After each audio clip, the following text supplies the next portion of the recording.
Three of our most accomplished actresses portray friends of a certain age in a new movie.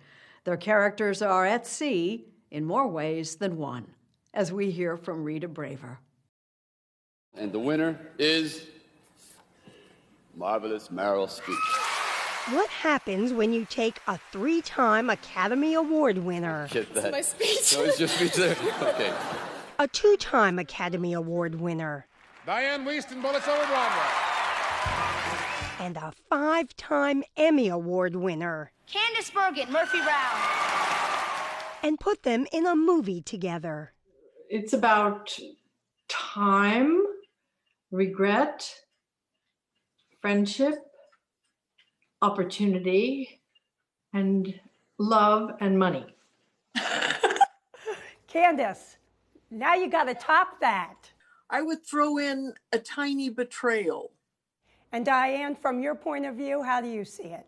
Very sort of realistic and close to life with this huge undercurrent of mystery.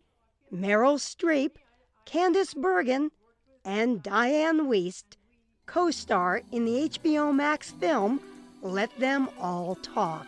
Streep, accompanied by her nephew, played by Lucas Hedges, invites 2 old college chums to join her on a cruise aboard the Queen Mary 2. Here's to picking up the conversation where we left off, you know? And here's to maybe reconnecting the gang of 3 we used to be. Cheers. Cheers. Academy Award-winning director Steven Soderbergh cast Streep first, and then... Diane, as I understand it, Meryl is the one who said, why don't you talk to Diane Wiest about this movie? What was your response when you heard that? I just wanted to kiss her toes. I was so grateful. Thank you. Yes, of course. What do you mean? And then Candice, you know, to be I tried to keep Candice off the picture. I tried to keep Candice off the picture. It's just like you. You failed.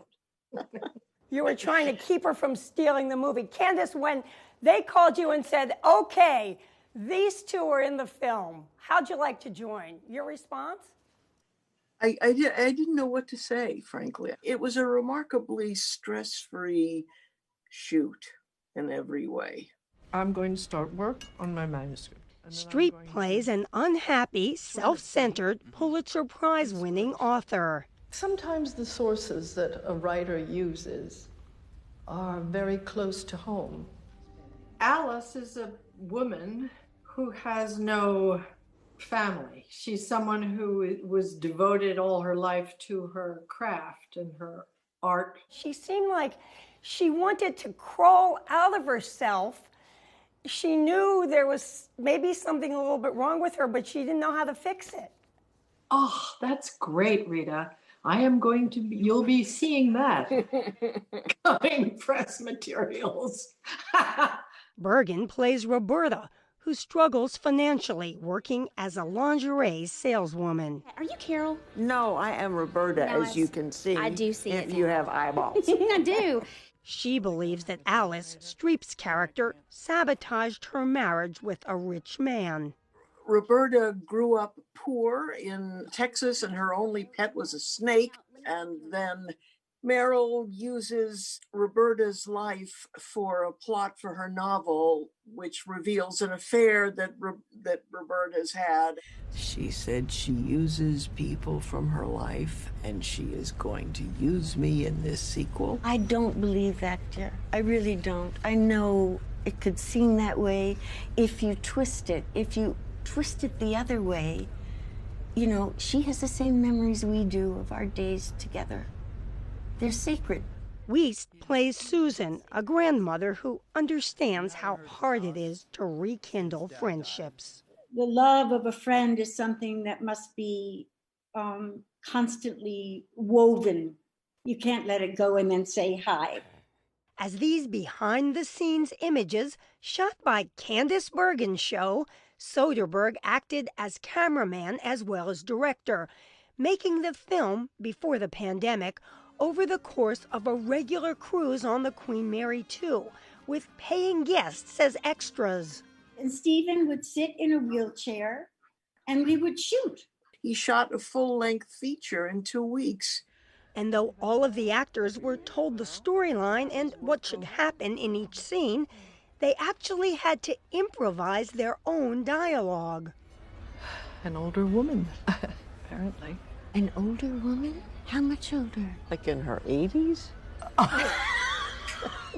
Did you feel like, oh, I have to be funny and witty and be smart in this scene? I just felt like I have to survive. I felt like I had to be pretentious. And that's such a stretch for me. But despite the fact that all three of these women are showbiz legends, what really amazes them is that someone actually made a major Hollywood film starring three women in their 70s. What's it like to be part of a movie that does that? Well, it's really strange because you've never done it before. So it's wonderful. Amy Schumer says, because we're not Yes, sure. It's a Sunday morning show. I think we don't cut that. But there's a serious message too. We finished the bulk of our lives. We're more able to engage in a kind of more brutal honesty. And it's uncharted territory. Think about it. No one has made this film before. Usually people our age who are in movies are witches, grotesques, gargoyles, or sweet little grandmothers. Maybe we're interesting, just a little bit, right? Maybe. I wouldn't push it, but maybe.